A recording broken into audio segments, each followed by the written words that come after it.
আসসালামু আলাইকুম রহমতুল্লাহি ওয়াবারাকাতু। সম্মানিত মুসলমান ভাই বোনেরা, আমাদের আগামীকাল থেকেই রমজান শুরু হয়ে যাবে। তো যাদের রোজা কবুল হবে না বা যে সমস্ত কারণে রোজা ভেঙে যাবে, সে সমস্ত বিষয় নিয়ে আজকের আলোচনা। রোজা কবুল না হওয়ার কারণ। কিছু মুসলিম রমজান মাসে রোজা রাখার পরেও এর প্রতিদান ও ফজিলত থেকে বঞ্চিত হয়ে যাবে। আল্লাহ তাআলা রমজান মাসে প্রতিদিন অসংখ্য ব্যক্তিকে জাহান্নাম থেকে মুক্তি দান করবেন এবং প্রত্যেক মুমিন বান্দার একটি করে দোয়া কবুল করবেন। বিশেষ করে 3 ব্যক্তির দোয়া ফেরত দেওয়া হয় না। তারা হলেন রোজাদারের দোয়া ইফতারের আগ পর্যন্ত, ন্যায়পরওয়ান শাসক এর দোয়া ও মজলুম এর দোয়া।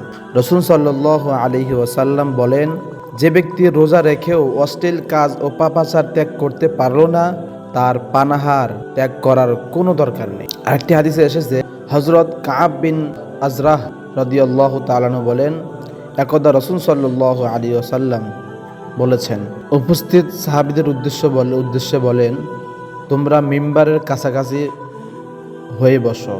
সাহাবায়ে কেরাম সবাই কাছাকাছি হয়ে বসলে নবী করিম সাল্লাল্লাহু আলাইহি ওয়াসাল্লাম মিম্বারের প্রথম সিঁড়িতে পা রাখলেন এবং বললেন আমিন। তারপর দ্বিতীয় সিঁড়িতে পা রাখলেন, তারপর বললেন আমিন।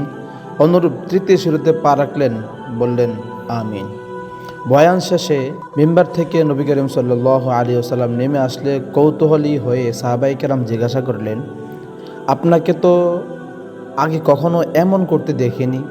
তখন নবী করিম সাল্লাল্লাহু আলাইহি ওয়াসাল্লাম বললেন, আমি যখন প্রথম সিঁড়িতে পা রেখেছি তখন হযরত জিবরাইল আলাইহিস সালাতু ওয়াস সালাম উপস্থিত হয়ে বললেন, যে ব্যক্তি রমজান মাস পেয়েছে কিন্তু নিজের গুনাহ মাফ করতে পারল না, সে ধ্বংস হোক। তখন আমি বললাম আমিন। অতঃপর যখন দ্বিতীয় সিঁড়িতে পা রাখলাম তখন জিবরাইল আলাইহিস সালাতু ওয়াস সালাম বললেন, যার নিকট আপনার নাম পেশ করা হয়েছে কিন্তু সে আপনার প্রতি দুরূদ পড়েনি, সে ধ্বংস হোক। তখন আমিও বললাম আমিন। সর্বশেষ যখন তৃতীয় সিঁড়িতে পা রাখনি তখন জিবরাইল আলাইহিস সালাতু ওয়াস সালাম বললেন, যে ব্যক্তি তার পিতা মাতার কাউকে তাদের বৃদ্ধ অবস্থায় পেয়েছে কিন্তু তাদের খেদমত বা সেবা যত্ন করেনি, জান্নাতের মালিক হতে পারেনি, সেও ধ্বংস হোক। তখন আমিও বললাম আমিন। তো সামনে আমাদের রমজান মাস, আমরা ইনশাআল্লাহ রমজান মাসের ভিতরে আমাদের নিজের গুনাহকে মাফ করাইতে চেষ্টা করব, সর্বদা আল্লাহ তাআলার কাছে দোয়া করব এবং পিতামাতার খেদমত করব, সঠিক মতো যেন আমরা রমজানকে বিদায় দিতে পারি। আল্লাহ আমাদের সেই তৌফিক দান করুক। ওয়া আখির দাওয়ানা আলহামদুলিল্লাহি রাব্বিল আলামিন।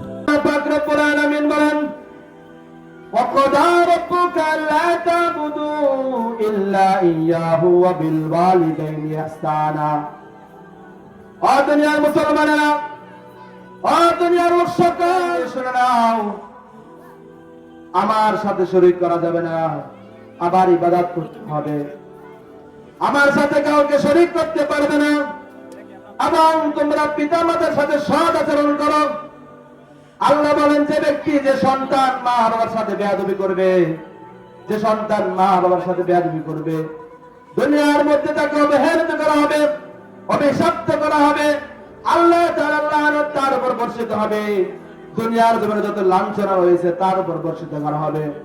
মুহতারাম হাজিরিন, আল্লাহ পাক রব্বুল আলামিন বলেন, দুনিয়ার জমিনে যত ভালোবাসা আছে, দুনিয়ার জমিনে যত ভালোবাসা আছে, মানুষ একে অপরকে ভালোবাসে স্বার্থের জন্য, একে অপরকে ভালোবাসে স্বার্থের জন্য, ভাই ভাইকে ভালোবাসে স্বার্থের জন্য, বোন বোনকে ভালোবাসে স্বার্থের জন্য, স্বামী স্ত্রীকে ভালোবাসে স্বার্থের জন্য, স্ত্রী স্বামীকে ভালোবাসে স্বার্থের জন্য। একমাত্র নিঃস্বার্থ ভালোবাসা, একমাত্র নিঃস্বার্থ ভালোবাসা পিতা মাতা সন্তানকে যেভাবে ভালোবাসেন সেই ভালোবাসা। আল্লাহু আকবার। মুহতারাম হাজিরিন, মা বাবা কষ্ট করে সন্তানকে লালন পালন করেছে, মা নিজে না খেয়ে সন্তানকে খাওয়ায়, মা নিজে না পড়ে সন্তানকে পড়ায়, মা নিজে না ঘুমায় সন্তানকে ঘুমান পড়ায়, বাবা নিজে না পড়ে সন্তানকে পড়ায়, নিজের চাহিদা পূর্ণ না করে সন্তানের চাহিদা পূর্ণ করে। বাবা অক্লান্ত পরিশ্রম করে নিজের মাথার গাম পায়ে ফেলে সন্তানের চাহিদা পূরণ করে, ও নবীর আশিকের দল, সেই মা বাবাকে কেমন করে তুমি কষ্ট দাও, সেই মা বাবার মা গায়ের মধ্যে তুমি কেমন করে হাত তুলো। লানত লানত, আল্লাহ পাকের লানত তোমার উপর। কয়েকদিন আগে সোশ্যাল মিডিয়ায় দেখেছি এক সন্তান তার বাবার গায়ে হাত তুলেছে। মুসলমান ভাইরা আমার, আল্লাহ পাক রব্বুল আলামিন সব কিছু সহ্য করে, কিন্তু সন্তান বাবা মার গায়ে হাত তুলে দেয় আল্লাহ সহ্য করে না।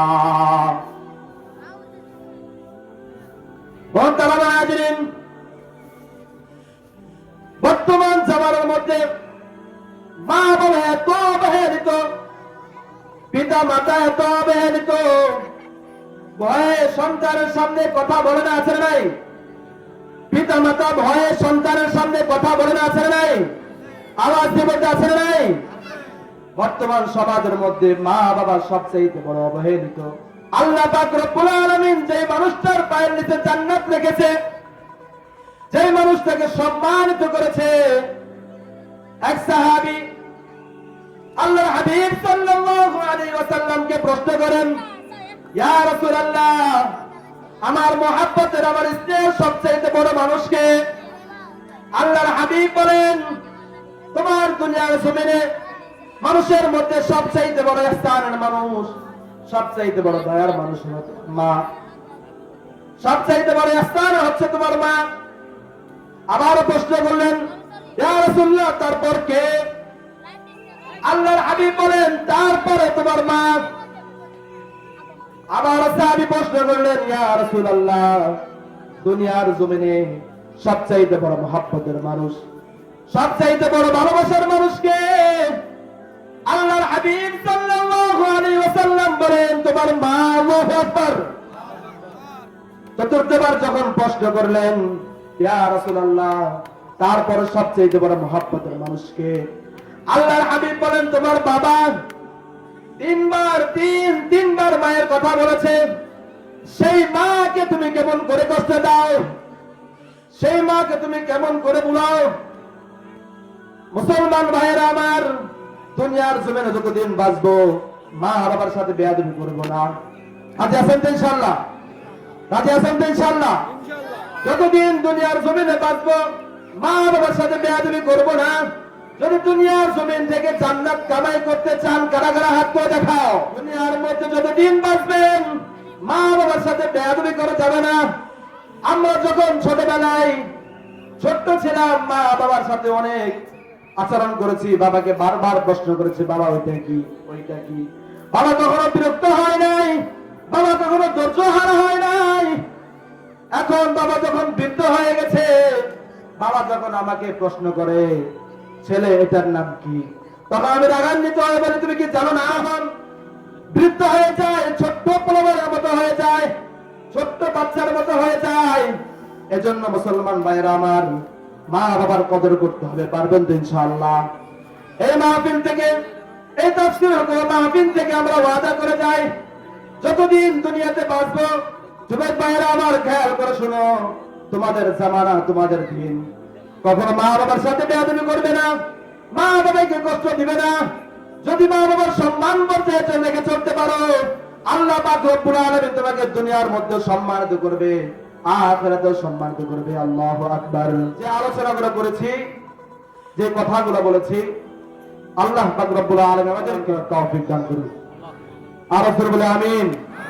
ওয়া আখির দাওয়ানা আলহামদুলিল্লাহি রাব্বিল আলামিন।